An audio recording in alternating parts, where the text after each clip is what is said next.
Dia. O Zoom resolveu atualizar. Agora. Entrando. Todo mundo tá me ouvindo?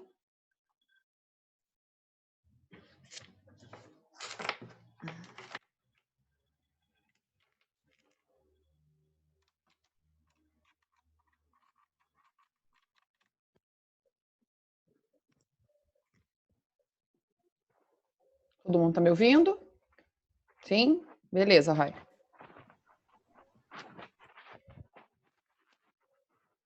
Deixa eu só abrir mais uma coisa aqui que eu preciso. Dá mais uns minutinhos aí para o pessoal entrar.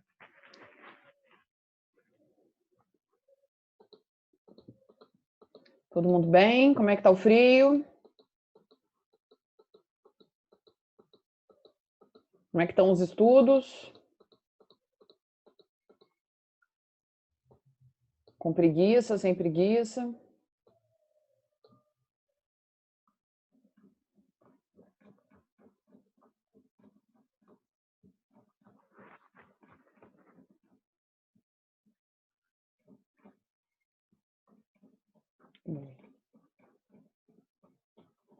A aula é grande.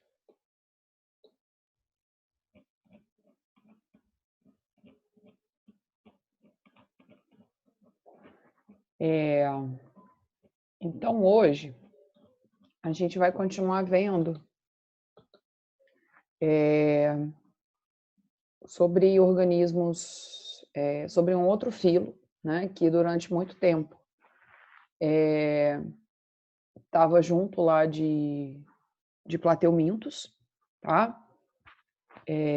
Sempre foi trabalhado junto, mas como é um filo que ele tem muitas verminoses de importância médica, de importância de saúde pública, a gente dividiu, né?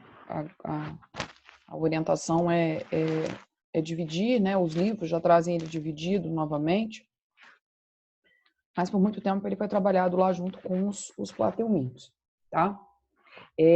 Uma coisa importante é que como é que a gente pode falar? Que nas provas de vestibular, comumente o pessoal cobra um tanto as doenças, né? Se vocês procurarem aí e verem tantos os exercícios quanto as provas, né? A maioria das questões sobre nemateumintos, eu acho que 90% das questões sobre nemateumintos estão ligadas à questão das doenças, né? Causadas por alguns das espécies de nemateumintos que ocorrem, tá? E pouquíssimas questões falam alguma coisa sobre o filo em si, né? Mas principalmente da diferença que eles têm para os plateumintos, né? Então, é importante, as duas coisas que a gente precisa saber são um tanto das doenças, né? Entender um tanto das doenças e entender a diferença deles para os plateumintos, né? Algumas questões às vezes trazem vários filos juntos, então vai ter uma pergunta que vai falar de porífero, de quinidário, de plateuminto, de nemateuminto e de artrópode, tá? Então, por isso até que eu estava falando, né, semana passada, que a necessidade de quando a gente voltar para a sala de aula, né, da gente fazer parar um dia ou até pegar uma aula extra e a gente fazer uma revisão sobre todos os filos de invertebrados, né, que a gente precisa ver aí durante as aulas do pré-vestibular, né, fazer tipo uma revisão grande, né, para a gente ter essas ideias das diferenças por causa das perguntas que às vezes acontecem, né? Às vezes eles perguntam coisas. Oi, Ana. Não, é só o teste do microfone. Então agora a gente tem aí, contando comigo, 9 pessoas, né? Eu vou começar a passar os slides para a gente ter um roteiro de acompanhamento, tá? E as perguntas ficam em abertas, né? Levanta a mão. Acho que tem jeito de levantar a mãozinha aqui, que é bem fácil né, de mexer. E eu paro e vou explicando, respondendo, tá? Ou pelo chat também, que eu vou tentando acompanhar, tá bom? Então, uma coisa importante quando a gente fala dos plateumintos, dos neumateumintos, né, que a gente sempre pensa neles como indivíduos aí que são parasitas, né, até por causa da condição de serem mais conhecidos, tá? Mas a gente tem indivíduos aí, algumas espécies de nemateumintos que são de vida livre, tá? São bem raros, assim, tanto que os livros e na internet é difícil achar imagens desses nemateumintos de vida livre, tá? Mas a maioria deles são parasitas, né?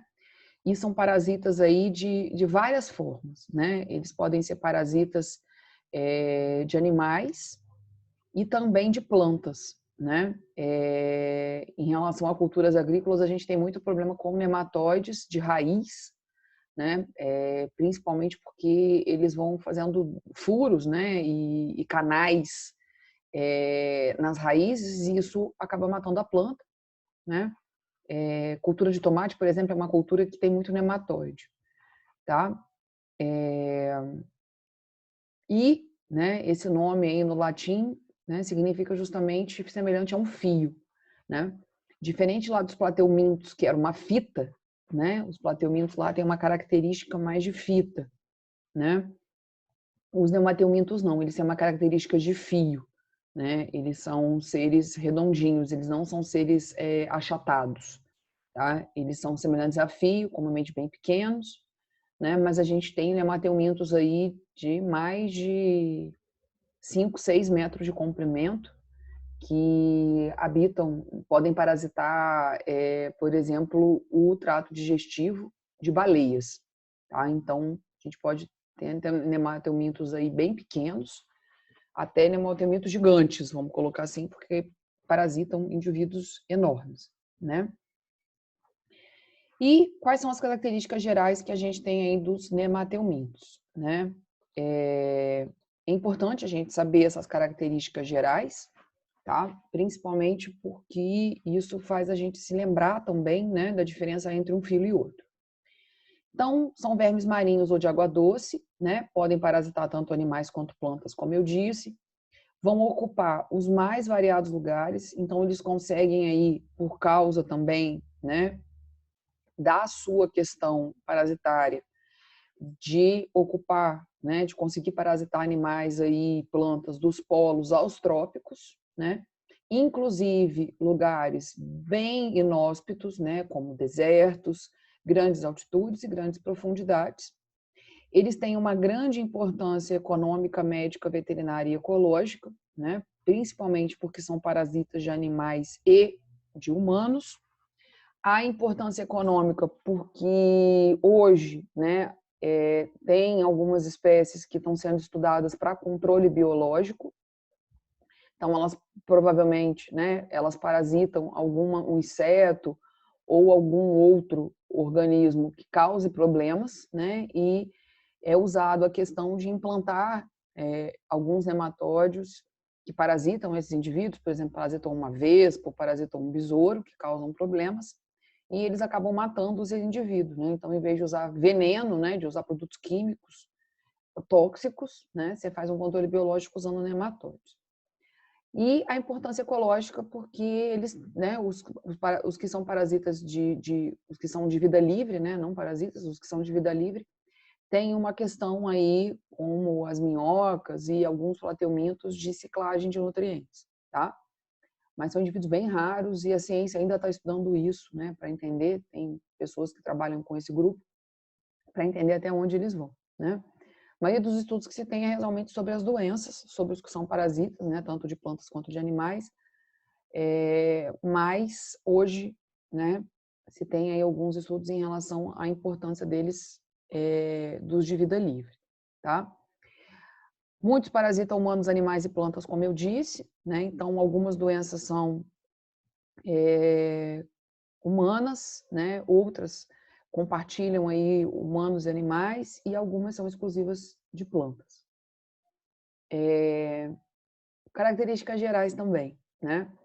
Diferente lá dos poríferos e quinidários, que eram, e dos plateumintos, que são acelomados, né, os nemateumintos, eles são pseudocelomados, né? Então, ele tem um celoma falso, vamos colocar assim, tá? Que eu quero tirar um dia para a gente discutir essa questão aí de acelomado, pseudocelomado e celomado, tá? Isso vai ser a próxima aula. E eles são triblásticos, né? Então, eles são como os plateumintos, eles têm 3 tecidos, né? Eles têm 3 folhetos, né? Existem 3 folhetos embrionários que formam 3 diferentes tipos de tecido, tá? Ele tem uma forma cilíndrica, né? Diferente lá um pouco dos plateumintos que tinha uma forma mais de fita, uma forma, um verme achatado, né? Só que ele tem o mesmo tipo de simetria, que é a simetria bilateral. Então, aonde eu consigo só cortar o corpo do indivíduo em 2 pedaços iguais, né? Então, direita e esquerda. E aqui, né, diferente lá dos plateumintos, eles não têm cílios nem flagelos para locomoção, tá? Então, eles são indivíduos lisos, né, lisinhos. Eles têm uma série de adaptações de epiderme, tá? Mas eles são lisos, diferentes lá dos plateumintos, tá? Então, o corpo, né, essa epiderme aí, ela é revestida por uma cutícula não celular secretada pela epiderme, né? Então, o indivíduo, ele tem um corpo, uma pele, né, que na verdade é uma cutícula, né, uma sobrepele, vamos colocar assim, muito adaptada, tá? E muito especializada a não perder água, a não se romper, né? Adaptada bem às condições ambientais, seja ele morando de vida livre ou dentro do organismo onde a gente tem ácidos, enzimas que podem corroer essa parede, né? Então, por isso essa adaptação e por isso que são doenças tão fortes nas pessoas, a gente vai ver isso daqui a pouco, tá? E essa cutícula vai recobrir todo o corpo do animal, tá? E ela vai dar até uma coloração bronzeada, né? Os autores colocam aí essa coisa que para mim é bem engraçada, né? Uma coloração bronzeada. Mas realmente, quando se consegue se pegar esses vermes aí e conseguir pôr num potinho para levar para o laboratório, é totalmente diferente a cor que eles têm dos plateumintos, né? Os plateumintos são meio esbranquiçados, esses bichinhos parecem que tomaram sol, tá? Eles foram na praia se bronzear. Então, essa cutícula, né, como eu já disse, ela apresenta uma alta resistência e impermeabilidade, né? Então, o que favorece aí a adaptação do animal ao meio ambiente, né? E também, né, pensando em adaptação de colonização, de sobrevivência, né? Então, ele não vai perder a água e a questão de frio, quente, ele vai ser, essa cutícula vai segurar, né? Ela vai recobrir externamente todo o corpo, né? E as porções iniciais e finais do trato digestivo, né? Então, boca e faringe também é recoberta por essa cutícula e o reto é a cloaca, né? Esse indivíduo aí, diferente dos plateumintos, os nemateumintos, eles têm o tubo digestivo completo, né? Então, tem boca e ânus, tá? Então, toda essa estrutura do tubo digestivo também é recoberta por essa película, tá? Essa epiderme, ela pode ser lisa ou ornamentada, né? Então, ele não tem cílios, mas essa cutícula, ela pode ter uns espinhos, vamos colocar assim, tá? Que na verdade são espículas, que vão aí ajudar, né, contribuir para a questão da locomoção do indivíduo e também da cópula, né? Então, da sua reprodução.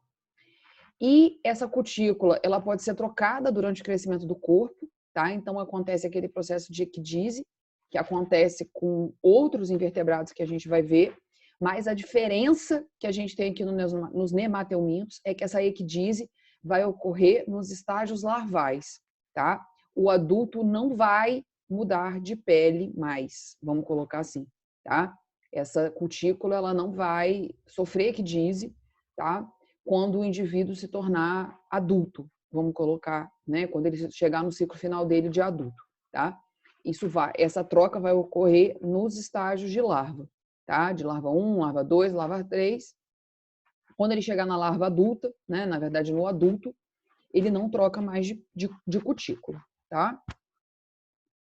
A locomoção, né? Então, a gente já viu que esse indivíduo não tem perna, não tem braço, né? Ele é uma linha, uma coisa redondinha, uma linha, e essa locomoção ela vai ocorrer por ondulações, tá? De contrações que são alternadas na musculatura longitudinal, dorsal e ventral, tá? Então, esse indivíduo, como ele tem lá os 3 folhetos embrionários, ele tem epiderme, mesoderme e endoderme, né? Ele vai aí ter uma rede de músculos, tá? Que vai permitir essas ondulações. E ele também vai usar, né, o pseudoceloma dele, né, que não está totalmente, né, não é uma cavidade totalmente oca, uma cavidade quase oca, vamos colocar assim, falsamente oca, tá? E ele dentro o líquido, né, a água e o líquido, água mesmo que tem dentro dele, né, ele vai também bombeando, né, isso de alguma forma, e isso vai fazendo ele se movimentar, tá? E esse movimento dos nemateumintos, a literatura chama isso de chicoteamento, né? Então, como se ele fizesse como se ele batesse um chicote, né? Que faz aquela onda que a gente deve já ter visto lá na física, né? Então, ele se movimenta como uma onda, tá? Então, esse desenho, esse esquema, né, que tem aqui, a gente vê justamente isso, né? Então, ele faz aquela coisa do chicoteamento, né? Como se a gente estivesse lá naquela corda do CrossFit, lá do treinamento funcional, que está amarrada na parede, né? E quem faz lá bate e faz aquela onda, né? Então, desse chicoteamento, que é justamente porque ele vai fazendo essas contrações dentro do corpo, né? E mais a água que tem dentro do pseudoceloma vai fazer ele se movimentar dessa forma ondulatória, vamos colocar assim, tá? Alimentação. Então, como eu já disse, né, ele tem aí um sistema digestório completo, com boca e ânus, né? Então, nesse grupo, a gente já começa a ver essa questão aí da boca e do ânus, né? Então, o indivíduo já não fagocita, mas o que ele não aproveitou, né, de comida, né? E nem regurgita, né? Como alguns grupos aí. Então, ele come, né? Esse alimento vai passar pelo trato digestivo e vai sair pelo ânus, né? Ele não vai nem voltar pela boca, nem ser fagocitado. Muitos indivíduos, né, são carnívoros, predam pequenos animais, então essa questão da presença de ter boca, né, e ter o ânus favoreceu essa adaptação de comer, né, de conseguir se alimentar de pequenos animais, tá? E alguns são fitófagos, né? Então aí parasitam plantas, né? Então comem, né? Se alimentam de atomáceas, de algas, de fungos e de raízes de plantas, tá?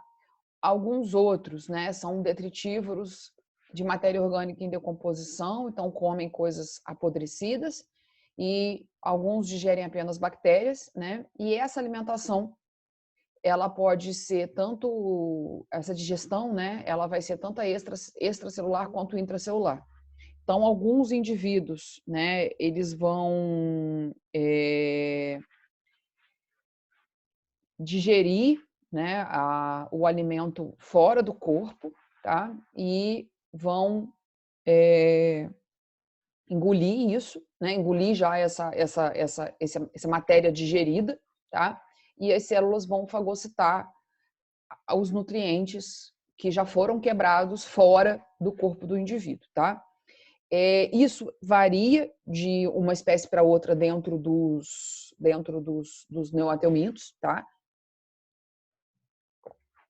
Nem todas vão fazer essa digestão extracelular, tá? No caso de alguns carnívoros, não. Eles vão engolir e isso vai acontecer dentro do corpo, tá? Essa digestão vai acontecer dentro do corpo.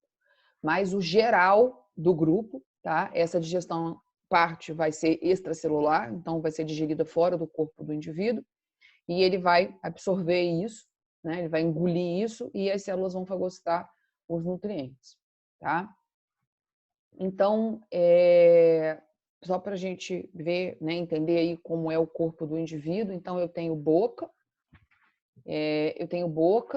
eu tenho essa, vamos colocar mandíbula, mas não é uma mandíbula, né? É uma placa retrátil cortante, então é como se fosse um dente, né? Então ele consegue cortar esse alimento em pequenos pedaços, tá? Esse anel nervoso, controla, né, a questão da movimentação dentro do corpo do indivíduo. Eu tenho faringe, né, então esse alimento ele vai passar por esse tubo digestivo, né, e vai cair aqui no intestino, onde vai ser fagocitado as partes, né, do alimento, tá? E ele vai sair, né, o que não for aproveitado pelo ânus, tá? No caso aqui, a gente está vendo um indivíduo fêmea, né, que tem ovário, então esse ovário aqui, a questão reprodutiva, né, do aparelho reprodutor, está aqui anatomicamente junto com o intestino, né? E tem a cutícula que vai recobrir todo o corpo do indivíduo, né? E também partes aqui da boca e da placa retrátil e também partes do ânus e do intestino para proteger esse animal, né, das variações externas, né, e do alimento também. Então, a excreção, né? Esse indivíduo ele excreta amônia, até porque ele se alimenta de matéria orgânica, né, de matéria viva. Essa excreção ela é realizada pela parede do corpo e intestino, né? E em alguns grupos, né, eu tenho aí uma estrutura excretora em forma de H, né, como uns tubos, né? São tubos que passam aí pelo corpo do indivíduo e fazem a excreção das substâncias, tá? Mas, por exemplo, alguma prova caiu, né? Tem lá uma série de coisas sobre relação ao que animais estão excretando, né? Nemateumintos vão estar excretando amônia, tá? Então isso é uma coisa bem deles, né? De excretarem a amônia dos alimentos que eles consomem, tá? Então tudo vai ser transformado em amônia, tá? Uma outra coisa também importante que essa excreção ela é feita também por algumas células glandulares, né? Que são excretoras, que são os renetes, que ficam na região do ventre do organismo, né? Do indivíduo. Mas a parte importante é isso, que parte da excreção, né? A questão amônia, a parede do corpo, por causa da cutícula, ela excreta coisas que o indivíduo não tem um rim, né? Não tem uma bexiga, então algumas coisas vão ser excretadas realmente pela parede do corpo e o alimento que não foi aproveitado pelo intestino, até porque o indivíduo tem ânus, então sai, né? Há uma facilidade em sair as excretas, tá? O sistema nervoso, né? Então eu tenho aí um anel nervoso em volta da faringe, tá? A gente ainda não pode considerar isso dentro do grupo dos nemateumintos como um cérebro, tá? Mas como se fosse, e justamente porque eu tenho isso esse anel nervoso concentrado, né, na região mais no ápice do indivíduo, né, próximo vamos colocar, da cabeça do indivíduo, na verdade ela fica em volta da faringe, tá? Esses indivíduos são ricos em órgãos de sentidos, então eles têm os ocelos, que são como, né, analogamente como os olhos, então percebe luz, papilas e setas sensitivas, então ele percebe a questão química também, e a questão da luz e a questão do movimento, né? Então, se encostar em alguma coisa, ou alguma coisa se encostar, chegar próximo, ele consegue perceber isso, tá? Essas papilas vão ocorrer principalmente em volta da boca e na cauda dos machos, então também há uma percepção aí química, né? Não só do alimento, mas também da questão reprodutiva. E tem outros órgãos sensoriais, né, como os anfídeos e os famídeos, que são órgãos quimiorreceptores, né? E essa diferença de anfídeos e famídeos é justamente porque essas células ficam na parte anterior do indivíduo e os outros na parte posterior, tá?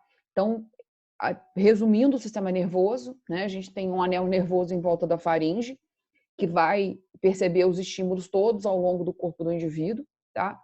E os órgãos dos sentidos, que são fotorreceptores, receptores mecânicos também e principalmente receptores químicos, né?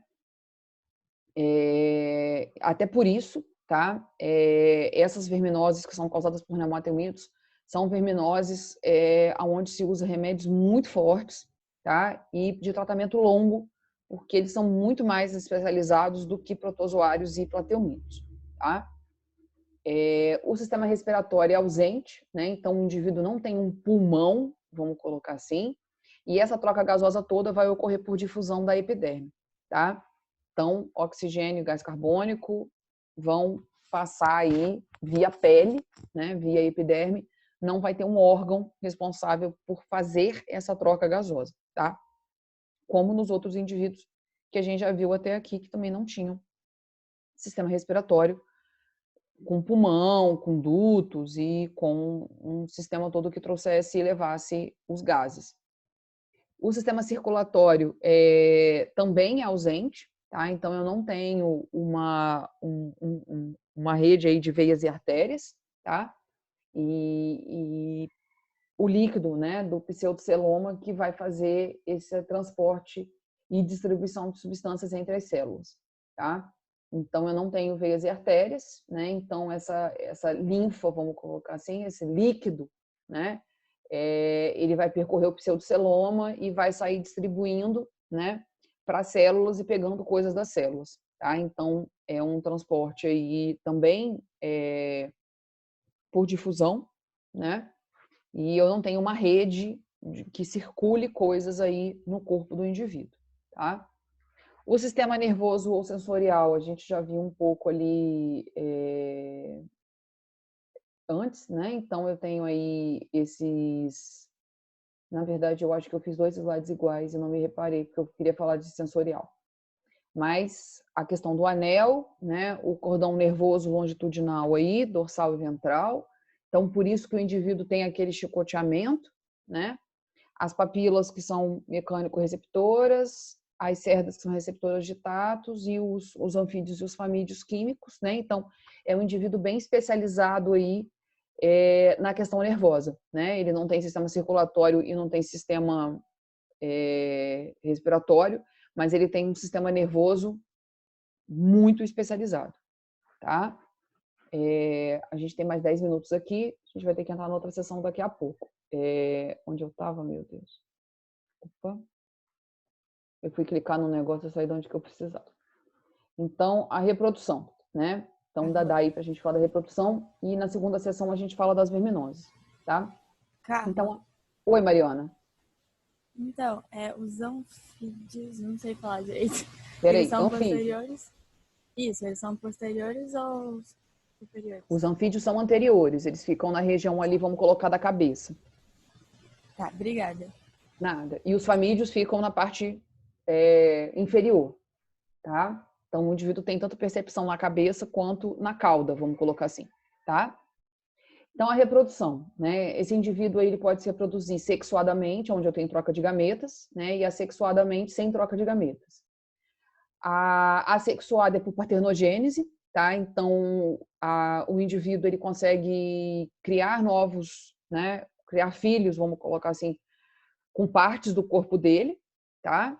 Então, as células lá entram em processo de mitose, tá?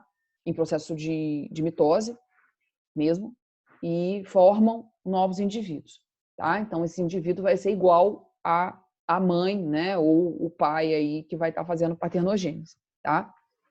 Assexuada, a gente tem troca de gametas, tá? E esses indivíduos aí, diferente dos outros que a gente viu, né, dos outros filos que a gente viu até agora, eles são dioicos, né? Então eu tenho indivíduos machos e indivíduos fêmeas. Então são indivíduos de sexos separados, tá? Eu não tenho indivíduos hermafroditas, né, ou chamados monóicos nos nematóides, tá? Existe uma questão que a gente chama na biologia de dimorfismo sexual, então diferenças externas que a gente identifica quem é macho, quem é fêmea, né? Então, não é uma coisa que a gente olha e fala assim, mas você é macho ou você é fêmea, né? Não, existem dimorfismos, tá? Que você olha e fala, não, isso aqui é macho, isso aqui é fêmea, né? Comumente os machos são menores que as fêmeas, isso é uma diferença, mas também tem outras diferenças de formato de espículas e de outras coisas que a gente vai ver em cada parasitose que a gente vai ver daqui a pouco, tá? Mas Importante é que machos sempre vão ser menores que as fêmeas, tá? Essa fertilização, ela vai ser interna, tá? Então, vai ocorrer dentro do corpo do indivíduo a fertilização. Eu vou ter desenvolvimento externo e indireto, tá? Então, esse indivíduo vai produzir um ovo ou uma larva, tá? E esse desenvolvimento não vai ocorrer dentro do corpo da mãe. Esse desenvolvimento vai ocorrer no ambiente, tá? E ele vai ser indireto, porque o indivíduo ele vai formar o ovo, vários estágios larvais e o adulto, tá? Não é um desenvolvimento direto, onde eu tenho o ovo, o indivíduo igual ao adulto mais jovem e ele vai chegar ao adulto, tá? Então, ele vai ser um ovo, ele vai ser uma larva, uma outra larva, um outro estágio de larva até chegar no adulto. Por isso, um desenvolvimento indireto, tá? Eu tenho aí indivíduos podendo se reproduzir viviparamente, ou vivíparos ou ovovivíparos, tá? Então, os vivíparos são aqueles que a larva vai se desenvolver, a mãe vai fazer a postura já das larvas, né, dos indivíduos já na sua fase larval 1, e os ovovivíparos vão liberar os ovos no ambiente, né? A gente provavelmente vai ver de novo essa questão de vivíparos e ovovivíparos quando a gente estudar répteis, tá? E alguns outros indivíduos aí para frente, tá? Então, esses conceitos são conceitos importantes da gente entender a diferença do vivíparo e do ovovivíparo. O vivíparo vai liberar já um indivíduo formado, né? Já um estágio de larva, e os ovovivíparos vão liberar ovos primeiro, né? Esses ovos vão estar armazenados no útero até a sua postura, tá? Então, eles vão ficar sendo trabalhados, né, desenvolvidos ali dentro do útero, e vai chegar um momento que vai ter a postura, né? Então, a mãe aí vai, né, ou liberar os ovos, ainda para eles se desenvolverem no ambiente, ou larvas, no caso das vivíparas, tá? E algumas espécies precisam de um hospedeiro para sua sobrevivência. Então, se ele não parasitar lá a raiz da planta, se ele não parasitar o intestino do homem, o intestino do cavalo, o intestino do cachorro, ele não vai sobreviver, tá? Uma coisa importante a se dizer, gente, é que esses ovos, eles podem, principalmente das espécies que são parasitas, esses ovos, eles podem sobreviver num ambiente por meses, por anos, sem se desenvolver, sem quebrar, né? Não que ele seja um ovo igual de, né? Não é um ovo igual de galinha, né? Ele tem uma membrana só, não tem aquela casca, tá? Mas ele pode ficar ali dormente, né? Em dormência por meses e anos, até que as condições ambientais sejam favoráveis ao seu desenvolvimento, ou ele consiga entrar no corpinho de alguém, né? Conseguir ser aí comido, né? Junto com alguma coisa e acabar entrando no corpo de uma pessoa, tá? Então, algumas parasitoses, voltando também, né, nas mesmas medidas que a gente tem lá em protozoários e plateumintos, a importância da limpeza, né?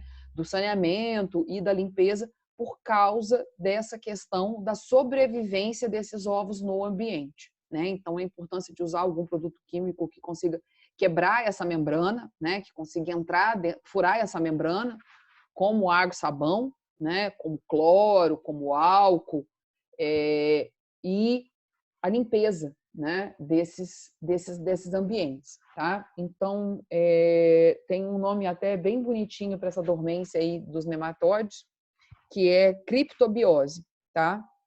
Então, esses ovos podem ficar aí no ambiente por semanas, tá? Por meses até. E só se desenvolverem quando a condição ambiental for favorável a eles, tá? Uma outra coisa importante também, deixa eu ver aqui nas minhas anotações, que eu fui pegando umas questões ontem de vestibular e dando umas olhadas. Uma outra coisa importante também é a questão lá da caracterização geral, para a gente pegar o segundo tempo da aula para discutir as doenças, tá? A questão que esses organismos, os nematóides, eles são considerados também que eles têm uma questão de alternância de gerações, como tem as plantas têm essa questão da alternância de gerações, né? No caso aqui dos nematóides, a alternância de gerações está ligado que alguns grupos aí dentro dos nematóides, eles podem ser de vida livre um tempo da vida deles e um outro tempo eles vão precisar ser parasitas. Tá? Então, ele tem essa alternância de geração de ser de vida livre e parasita.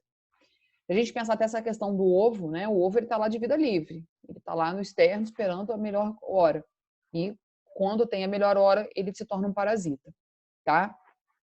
E uma outra coisa importante, né, é a questão desse grupo tá dentro de uma classificação da zoologia que a gente chama de protostômios. Né? Então, eles são triblásticos, eles têm lá os 3 folhetos embrionários, que formam basicamente 3 tecidos.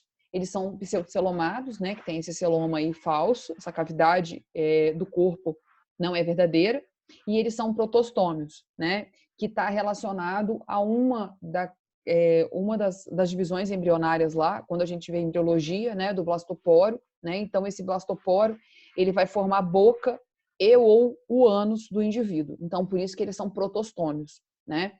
Então, quando o indivíduo é protostômio, ou o blastoporo formou a boca, ou o blastoporo forma o ânus, ou o blastoporo forma os dois. Por isso que é e ou, né? Boca e ou ânus, tá? Diferente de outros indivíduos onde esse blastoporo vai formar o ânus, tá? Que vão ser outros grupos que a gente vai estudar para frente. Tá acabando, tá? Eu vou parar aqui a exibição e vou entrar no segundo link para a gente discutir as parasitoses agora. Beleza, meninos? Então, para o segundo tempo.